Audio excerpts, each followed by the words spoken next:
بسم الله الرحمن الرحیم. عزیزانی محترم، اگر مو روایات توخکنی خصوصا کلام نورانی رسول اسلام صلی الله علیه و آله و سلم درباره زندگی انسان که زندگی انسان طرف معنویات بوره و زندگی انسان خالی از صفات رذیله باشه، بعض اوقات نکات بسیار جالب و بسیار واقعا شفابخش فرموده رسول گرامی اسلام. و همینطور در علم نفسیات هم انسان توغمونه که این کلمات را یا شاید نقل کردن از رسول خدا یا از خودون چی تحقیق کردن. به هر حال علم نفسیات هم تایید مونه او 14 سال پیش گواهی رسول خدا صلی الله علیه و سلم را و دیگه ائمه اطهار علیهم السلام را. انسان اگر میخواد زندگیشی طرف معنویات باید یا در پټشي صراط مستقیم قرار بگیره، د مختلف اندازها و مختلف طریقه ها میتونه که سبق بگیره و درس بگیره یا عبرت بگیره. یکی از اون چیزهایی که انسان باید درس بگیره او از ریزگگویه، از اولادای ریزه، اونایی که کم عمر هستن، 2 سال 3 سال 4 سال 5 سال. واقعا از اینا انسان بعض اوقات زندگی اینا رو مورد مطالعه قرار بیده، زندگی از اینا رو مورد مشاهده قرار بیده که اینها درو چی کار من ریزگگو. و رسول گرامی اسلام صلی الله علیه و آله و سلم 14 سال پیش این چیزها را از مو گفته. البته تو کنی که واقعا مو میتونی از ریزگگو بعض اوقات درس بگیری 6 نکته را و 6 خصوصیت را و 6 کارهایی که اولادها مو اونها را امروز در خدمت شما میخواهیم بیان کنم. لذا ما توغمونی که ماهر نفسیات درباره زی 6 خصوصیتی اولادها که مو باید کلاناشی درس بگیره او چی است. از ماهر نفسیات پرسان کرد که بهترین ایدئال زندگی انسان کی است، یعنی بهترین ایدئال زندگی است کی است. او گفت اولادها، اونایی که کم عمر است.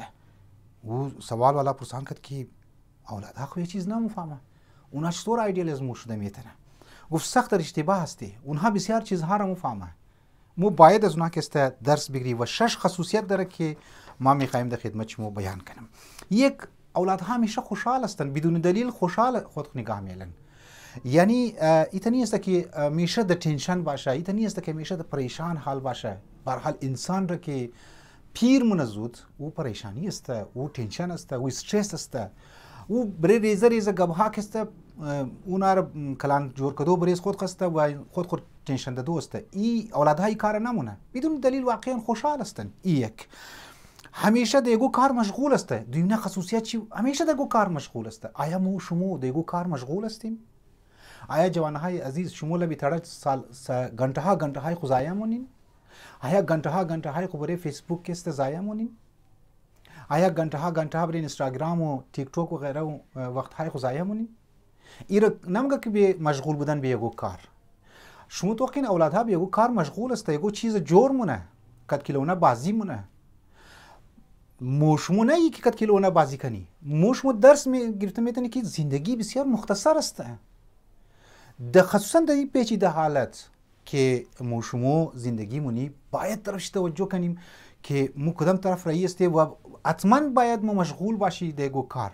این 2 فایده داره دیگو کار مشغول. یکی که انسان از تنشن دور مشنه. انسان در علم نفسیات هم گفته اونایی که تنشن زیاد داره دیگو کار خود مشغول کنه، مصروف بیل کست خود خوره.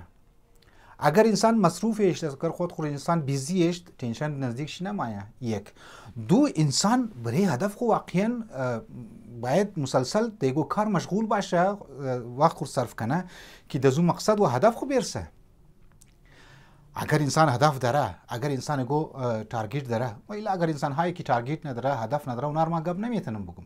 اونایی که واقعا یک هدف را برای خود معین کرده، اونها باید مسلسل کسته مشغول بیله برای همزو هدف خود کار کتی کسته بوره. ای 2. 3، دلبسته نیست دیگو چیز ریزگو. یک کیلونر گرفته یک بازی مونه، باز یک کیلونی دیگر بازی مونه، او رزو سیر موشه، باز دیگه بازی مونه، دیگه بازی مونه. دلبستگی در دنیا نداره زنی من. مثل کلانا ولی نیست که دلبسته به دنیا باشه. از خاطر بزی هوا و هوس خو محبت دنیا چقدر انسان ها ظلم ندارو. در دنیا جنگ ها را انسان میگرنه، انسان کشت و خون ها را میگرنه، لاکا نفرها در اون ممره در افغانستان میگنی، در اون لاکا انسان ها در اون مهاجر موشه، در اون خانه و کاشانی خیله میده. در اون از خاطر چیه زنی من؟ از خاطر ازی که دنیا پرستی دنیا را دیو نکده، مردم دنیا را دیو نکده. نظام سرمایه‌داری که بنیاد چی، اساس چی برمزی حب دنیا هسته، منافع شخصی هسته و قلبی لگاو بمزی دنیا هسته و آسایش های زی دنیا هسته، خب امروز میگن کشت خون در دنیا هسته. لذا ریزگو دل بسته نیست دیگه چیز. ای 4. 5 در صورت جنگ که مابین خو اولادها جنگ مونه زود راضی میشن. مانندی کلانه نیست که کینه، بغض و عداوت و بعض اوقات میگن در تاریخ که از خاطر مزی کینه ها و بغض ها لاکا نفرا کشته شده، قبیله ها بری قبیله ها حمله کردن. راضی بازین مشن اولادها، یعنی راضی مشن از زندگی خو، کینه در دل خو نمیگیره.